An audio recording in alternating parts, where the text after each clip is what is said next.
I'm back from Fiji this week and only briefly because headed out to Saster here in just a few minutes.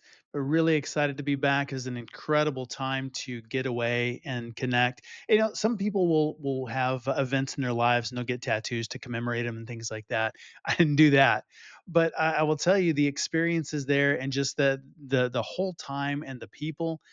Fiji is absolutely tattooed on my soul, and it was something that was it was a life changing experience, and just a great time not only of relaxation and strategy and planning and people and relationships, really just reconnecting and scuba diving was pretty awesome. So it was a great time, but it is something that I'll carry with me for the rest of my life. Absolutely.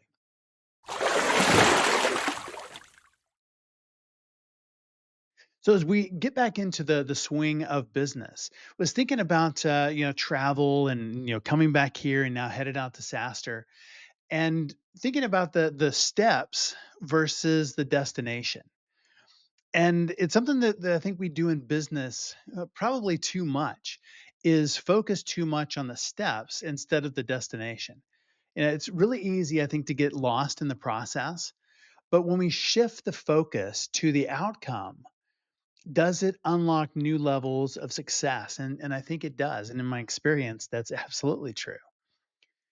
So today, really talking about outcome over path, and by that, I mean focusing on outcomes rather than a rigid path to get to that outcome. And that seems a little bit counterintuitive because it's like, okay, if we're trying to get to a destination, then there has to be a road, right? But yeah, I think counterintuitive can be good. It can empower your team to pivot, to adapt, to reach goals faster and more efficiently.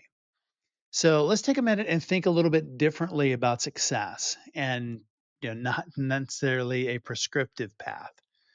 So you've probably been there working with the detailed plan, following every step meticulously because a lot of us as leaders are like planners and like here it is and yeah, I can see it. The vision is there, it's close, it's right in front of us.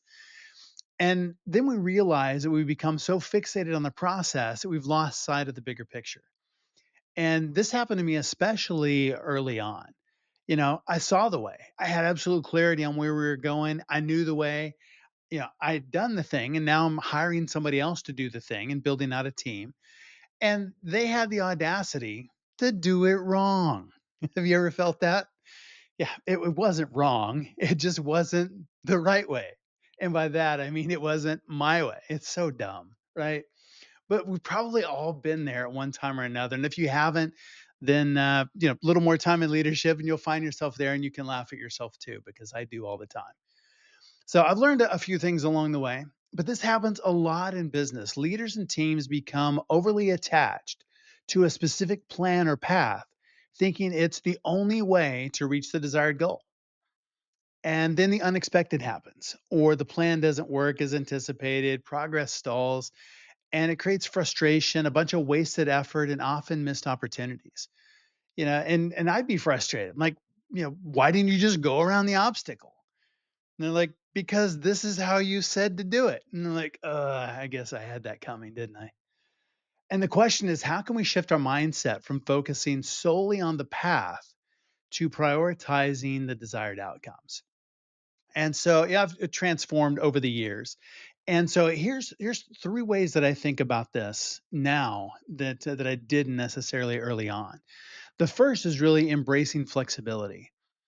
And it's one of the key strengths of an entrepreneurial organization is just that flexibility and agility. But then, we get into that thing of it has to be this way because it's my way and because, I thought of it and this is how we've done it. We can't do it another way, but really embracing flexibility. So when we focus on the outcome, we're able to be flexible in how we get there. So if one strategy doesn't work, then you pivot and experiment with some new approaches. Or you bring somebody else in and they go, hey, I see we're doing it this way. What if we do something different over here? And it allows you to really adapt to challenges, market shifts, unforeseen circumstances without losing momentum. And I think that's one of the key things that held us back years ago was really so focused on the path that we'd hit an obstacle and there wasn't flexibility to the how, and so the team would lose momentum. The second is really encouraging innovation. So, encouraging people to do things in new and different ways, not just following the prescribed path or not just following the right way because it's the way that we do things. But focusing on the outcome opens up the space for creativity and innovation. And a lot of the people we hire, that's why we hire them. That's why they join an entrepreneurial organization, is because they want to have that creativity and innovation and put that to work. And so we want to encourage that instead of crush it. So instead of being confined to a rigid process, your team can brainstorm new ideas, take calculated risks, and explore alternative paths to reach the same goal. The goal and the outcome, that's fixed. How we get there, that's flexible. And by being that flexible, it could leads to breakthroughs that wouldn't have been possible by just following a single predetermined route or doing things my way. And the third, and I think this is just a huge benefit, is reduce stress and increase efficiency. Both of those are really good things. There's enough stress on the entrepreneurial journey without adding to it. So when you're not glued to a single path, it reduces the pressure of making every step perfect. Energy shifts from managing processes to making progress. That's what we ought to be managing anyway.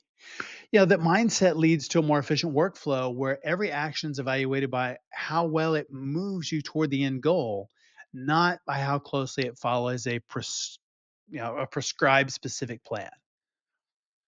So focusing on outcomes over a rigid path opens up flexibility, fosters innovation with your team, and increases efficiency, lowers stress. That's a really, really big one. Because we keep moving, we're measuring progress, we're celebrating that progress. And by keeping your eyes on the end result, you can adapt quickly and make better decisions when challenges arise instead of trying to scramble and find a solution. So, how about you? Have you shifted your focus to outcomes in your business? How about your life? Share your experiences in the comments below and subscribe for more strategies on unlocking growth and success. Let's keep the focus on the finish line.